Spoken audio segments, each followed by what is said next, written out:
Welcome to this course on market structures and business cycles, two of the pillars of the economics section of the CFA curriculum.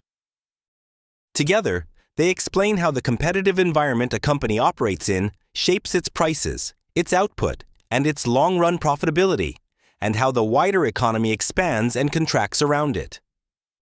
In this first lesson, we start at the level of the individual firm. How it decides how much to produce, when it makes money, and, just as importantly, when it should stop. By the end of the lesson, you will be able to do 4 things. First, distinguish how revenue behaves under perfect competition versus imperfect competition. Second, find the profit-maximizing level of output using the rule that marginal revenue equals marginal cost. Third, locate a firm's break-even and shutdown points, the 2 prices that decide whether it thrives, survives, or closes. And fourth, explain how economies and dice economies of scale shape costs in the long run. Let's begin with a deceptively simple word: profit. Ask an accountant and an economist to define profit, and you get 2 different answers. Accounting profit is revenue minus explicit costs, the wages, rent, and materials that show up on the income statement. Economic profit goes further. It also subtracts implicit costs, the opportunity cost of every resource the owner ties up, including their own capital and time. When economic profit is exactly 0, economists call it normal profit. The firm is just covering the return its investors could have earned elsewhere on an equally risky venture. The example makes the gap vivid. A consultant bills 120,000 euros and pays 30,000 in expenses, so 90,000 of accounting profit. But if she gave up a 95,000 euro salary to do it, her economic profit is actually minus 5,000. On paper, she is profitable. In economic terms, she is slightly worse off. That distinction, opportunity cost, runs through everything that follows. Everything about a firm's revenue comes down to one question: can it influence its own price? In a perfectly competitive world, the answer is no. The firm is a price taker. It faces a flat, horizontal demand curve at the going market price, so its marginal revenue, its price, and its average revenue are all identical, and it can sell as much or as little as it likes without moving that price. In an imperfectly competitive world, the answer is yes. The firm is a price setter facing a downward-sloping demand curve, so to sell one more unit, it has to lower the price, not just on that unit, but on all of them, which means its marginal revenue is always below its price. And as the note reminds us, in reality, almost every company has at least a sliver of pricing power. Pure price taking is mostly a benchmark against which we measure the rest. Let's put numbers on that. Total revenue is simply price times quantity. Marginal revenue is the change in total revenue when you sell one more unit, the extra revenue that one additional sale brings in. Under perfect competition, the price never changes, so each extra unit adds exactly the price to revenue, and marginal revenue equals price. Under imperfect competition, selling more requires a price cut, so the gain from the extra unit is partly offset by the lower price on everything else, and marginal revenue falls below price. Keep that contrast in mind. It is the single fact that separates a price taker from a price setter, and it drives the shapes we are about to see. Here is what that means for total revenue. On the left, the perfectly competitive firm. Because price is constant, total revenue climbs in a perfectly straight line, and its slope is just the price per unit. On the right, the price setter, say a monopolist facing the whole market demand curve. At first, cutting the price wins enough extra volume that revenue keeps rising. But past a certain point, the price cuts start to outweigh the added units, and total revenue peaks and then falls. So a price setter has a revenue sweet spot that a price taker simply does not, an early hint that these two firms will behave very differently. Now to the heart of the lesson. How much should the firm produce? The answer is the same for every firm in every market structure. Produce the quantity where marginal revenue equals marginal cost. The logic is pure common sense. If the next unit brings in more than it costs to make, marginal revenue above marginal cost, then making it adds to profit, so make it. If the next unit costs more than it earns, stop. Profit is highest exactly where the two meet. There is a second technical condition. Marginal cost must be rising at that point, not falling, so that you are at a true maximum rather than a minimum. Two special cases are worth flagging.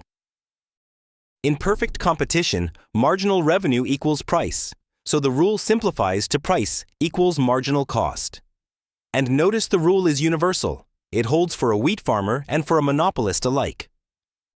What differs between them is not how they choose output, but the price the demand curve then lets them charge for it. This chart shows the rule in action for a competitive firm. The upward-sloping orange line is marginal cost. The two U-shaped curves are average total cost, and below it, average variable cost. The flat blue line is the firm's price, which for a price taker is also its marginal revenue. The firm produces where marginal cost crosses that price line, quantity Q star. Because the price at that output sits above average total cost, the firm is earning a positive economic profit, shown by the shaded rectangle. But here is the catch, and it is central to the curriculum. In a competitive market, that profit is temporary. Those visible profits attract new entrants, market supply rises, and the price is pushed down, until, in the long run, it just touches the minimum of average total cost, and economic profit is competed away to zero. That brings us to two thresholds that decide a firm's fate. The break-even point is the price equal to the minimum of average total cost. There, total revenue exactly covers total cost, and economic profit is zero. The shutdown point is lower, the price equal to the minimum of average variable cost. Below it, the firm cannot even cover the variable cost of producing, so every unit it makes deepens the loss, and it is better off producing nothing. Between the two prices, something subtle happens. The firm loses money but keeps its doors open. As long as price covers average variable cost, staying open covers all of the variable cost, plus a little of the fixed cost, so operating loses less money than shutting down would. Here are those thresholds on one graph. The upper dashed line, P1, sits at the minimum of average total cost, the break-even price. The lower dashed line, P2, sits at the minimum of average variable cost, the shutdown price. Three zones follow. Above P1, price exceeds average total cost and the firm earns a profit. Between P1 and P2, price is below average total cost but above average variable cost. The firm operates at a loss in the short run because it is still covering its variable costs and recouping part of its fixed costs. And below P2, price cannot cover variable cost, so the firm halts production and limits its loss to its fixed costs alone. It helps to separate the short run from the long run, because the decision changes with the horizon. When total revenue is at least total cost, the firm operates and stays in the market in both the short run and the long run. When revenue covers variable cost but not total cost, that in-between zone, the firm keeps operating in the short run, because shutting down would forfeit the fixed costs it is partly recovering. But in the long run, once all costs become avoidable, it exits. And when revenue falls short of even variable cost, the firm shuts down production immediately and exits in the long run. The thread running through the whole table is simple. In the short run, cover your variable costs. In the long run, cover everything or leave. Let's make this concrete. Aurora Drones is a small manufacturer with a bit of pricing power, so it has to cut its price to sell more units. You can see price falling from €900 down to €500 as quantity rises. For each quantity, the table shows total revenue, total cost, and the resulting profit. Take a moment to scan the profit column. It starts deeply negative, climbs into positive territory, peaks, and then falls back into losses. Our job is to read three things off this schedule: where the firm first breaks even, the range over which it is profitable, and the single output that maximizes profit. Let's do exactly that on the next slide. Working through Aurora's numbers, the firm first breaks even at 20 units, where total revenue and total cost both equal €16,000.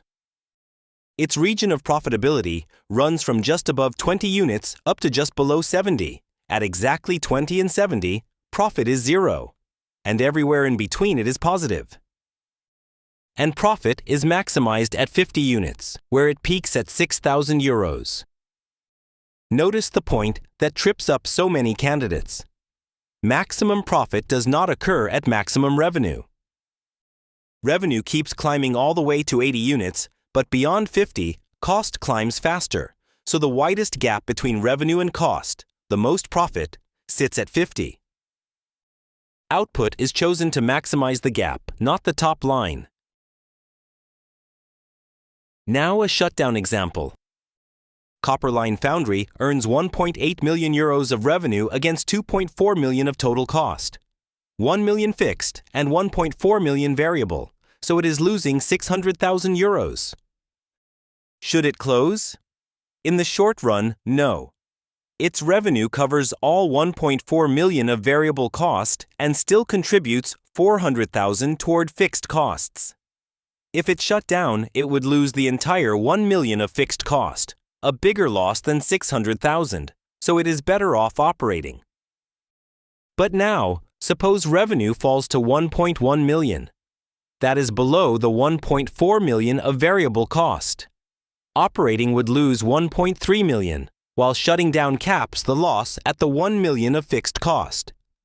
So now the firm should shut down and save $300,000. Same business, opposite decision, and the pivot is whether revenue clears variable cost. So far, we have held the firm's scale fixed. Stretch the horizon to the long run, when every input, including plant and equipment, can change, and a new curve appears.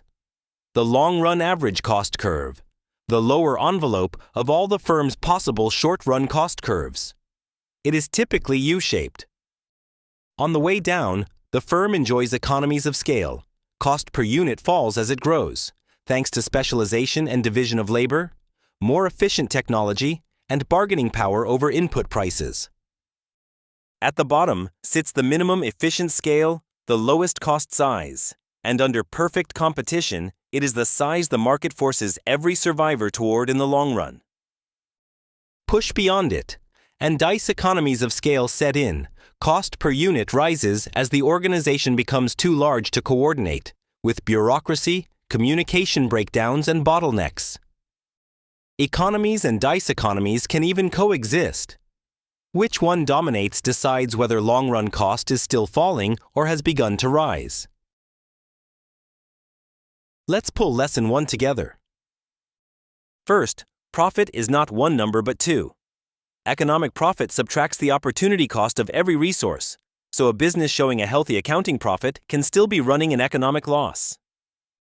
Second, output is always chosen where marginal revenue equals marginal cost, with marginal cost rising, the one rule that governs every market structure. And third, two prices decide a firm's fate. It breaks even at the minimum of average total cost, and it shuts down once price slips below the minimum of average variable cost. The unifying idea to carry forward is the time horizon. In the short run, a firm keeps producing as long as it covers its variable costs.